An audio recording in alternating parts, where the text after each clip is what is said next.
और railway track है। तो मैं ये कर रहा हूँ कि वहाँ से जब कोई भी टेम्पू या ऑटो आता है और वो इस सेंटर पॉइंट पे पहुँचता है तब मैं फ़ोटो क्लिक करता हूँ।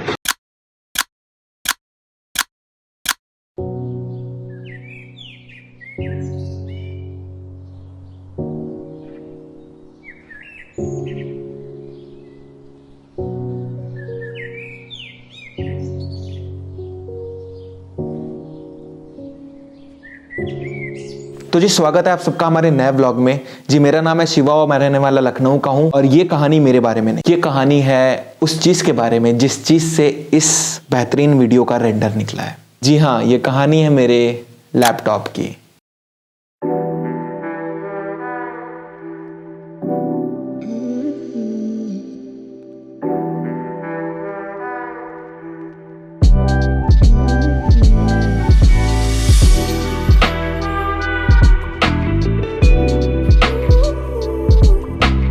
मेरी मेहनत और मेरे लैपटॉप की काबिलियत की वजह से अभी तक हम दोनों ने दर्जन भर फिल्में, 300 से ज़्यादा वीडियोस, 3000 से ज़्यादा ग्राफिक्स और 10,000 से ज़्यादा फ़ोटो एडिट कर चुके हैं। इतनी बेहतरीन परफॉर्मेंस देने के बाद भी मैं ये कहूँगा अपने लैपटॉप के बारे में कि ये बहुत ज़्यादा यूनिक नहीं है। पता है क्यों? क्योंकि ये मेरे साथ 30 और बच्चों को मिला था कॉलेज में। क्योंकि मैं एक डिजिटल आर्टिस्ट और ग्राफिक डिज़ाइनर हूँ और साइड बाय साइड मैं अपनी फिल्म मेकिंग भी करता रहता हूँ। हमारे लिए ये चीज़ें बहुत ज़्यादा अहमियत रखती हैं। जैसे कि एक लेखक के लिए उसकी कलम, एक दुकानदार के लिए तराजू, वैसे ही एक डिजिटल आर्टिस्ट, एक डिजिटल क्रिएटर के लिए कोई सिस्टम, कोई पीसी, कोई लैपटॉप वो जगह ऑक्यूपाई करता है ज़िंदगी में। अब लैपटॉप की बात हो ही चुकी है तो क्यों ना मैं अपने DSLR की बात भी कर लूँ। मेरे पास है DSLR निकॉन 5300D जो कि एक मीडियम रेंज का कैमरा है। जिस टाइम मैंने लिया था वो 40 से 45,000 के बीच में था और अभी इसकी क्या प्राइस है मुझे नहीं पता है। ये मैंने अपने कॉलेज के फर्स्ट ईयर में लिया था। तो डेट थी 3 नवंबर 2018 जब मैंने इसे लिया था। तो मुझे अच्छे से याद है जब फर्स्ट टाइम मैं इस कैमरे को रूम पर लेकर गया था तो मेरे रूममेट्स और हम इतने ज़्यादा एक्साइटेड थे इस कैमरे को लेकर। हमने 300 से 250 फोटोज ऑन द स्पॉट खींची थी।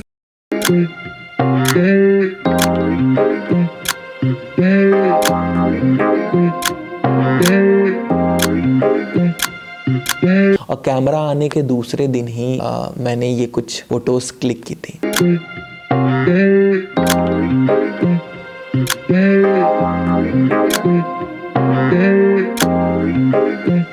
और शायद वहां से ही मेरा ये सफर शुरू हुआ।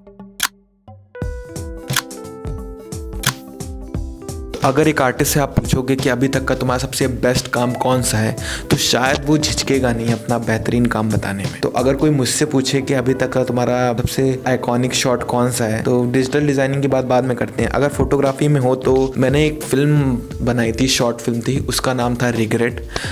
उसका एंडिंग शॉट अभी तक का मेरा फेवरेट आइकॉनिक शॉट है। एक बार ज़रा देखो उसको।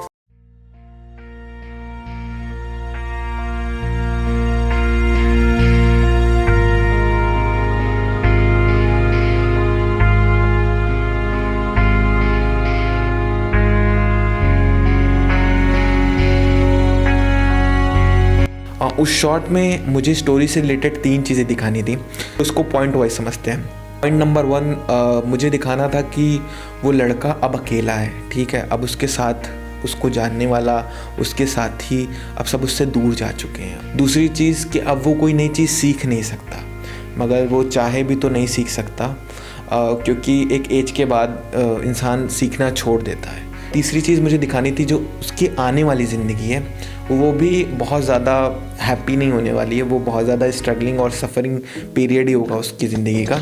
तो ये 3 चीज़ें मुझे उस 17 से 18 सेकंड के शॉट में दिखाना था।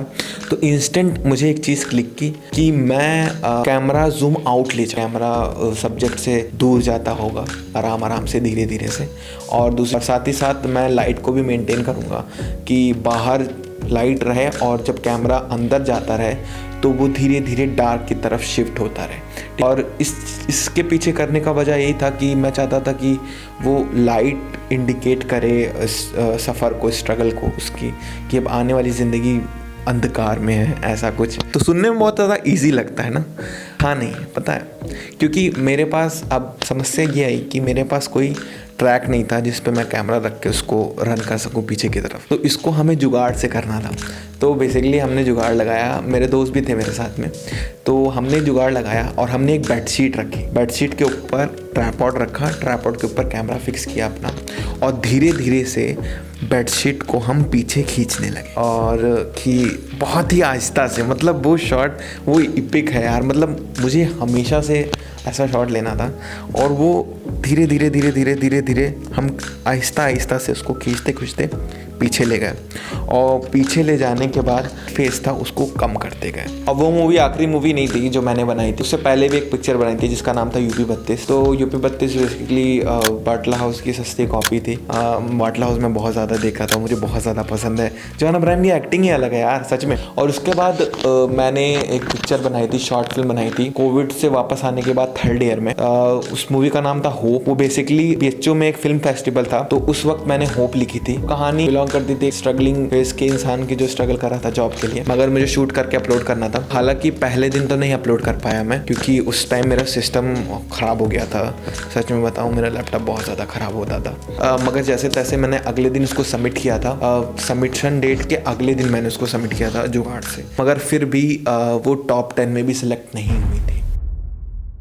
उस वक्त मुझे एहसास हुआ कि मैं काम तो कर रहा हूँ, मेहनत कर रहा हूँ, मगर मैं कुछ नया सीख नहीं रहा हूँ। और वो शायद बहुत बड़ा ड्रॉबैक था, क्योंकि मुझे कहीं रियलाइज़ हुआ कि यार मैं टॉप 10 में भी नहीं आई वो मूवी। एटलीस्ट टॉप 10 में आती तो मुझको एक कॉन्फिडेंस होता, और शायद मुझे लगता है वो सही था। 2021 की बात है, तो लखनऊ में उस टाइम वेब सीरीज़ बहुत ज़्यादा शूट हो रही थी। तो मेरा एक फ्रेंड था जो क्रू में काम कर रहा था, तो उसने कहा शिवा अगर तेरे को करना है तो चला।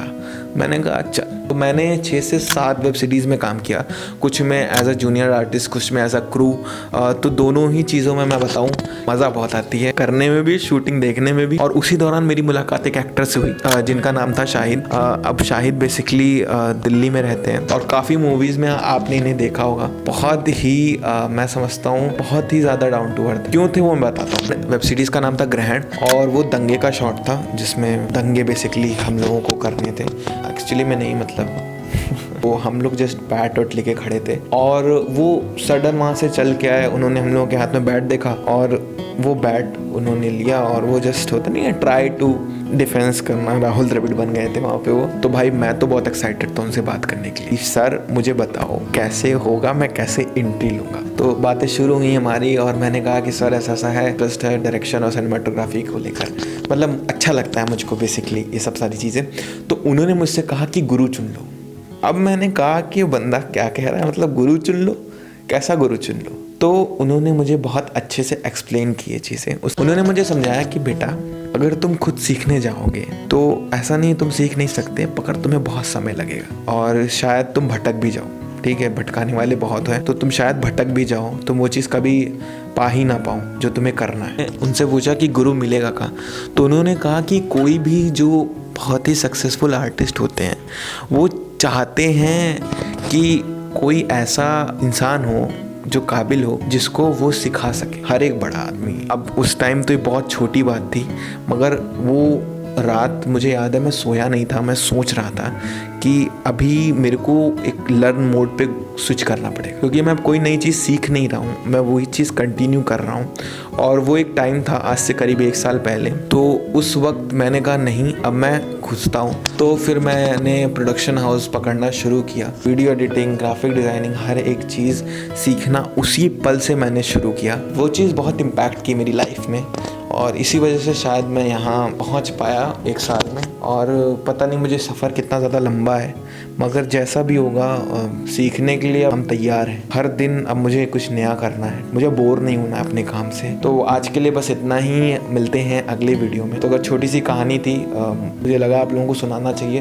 बाकी कुछ बड़े इक्विपमेंट्स भी लेने हैं, कुछ नया सिस्टम भी लेना है, तो जैसे जैसे मैं लेता जाऊँगा तैसे तैसे वीडियो बढ़ती जाएगी। तो बाय बाय।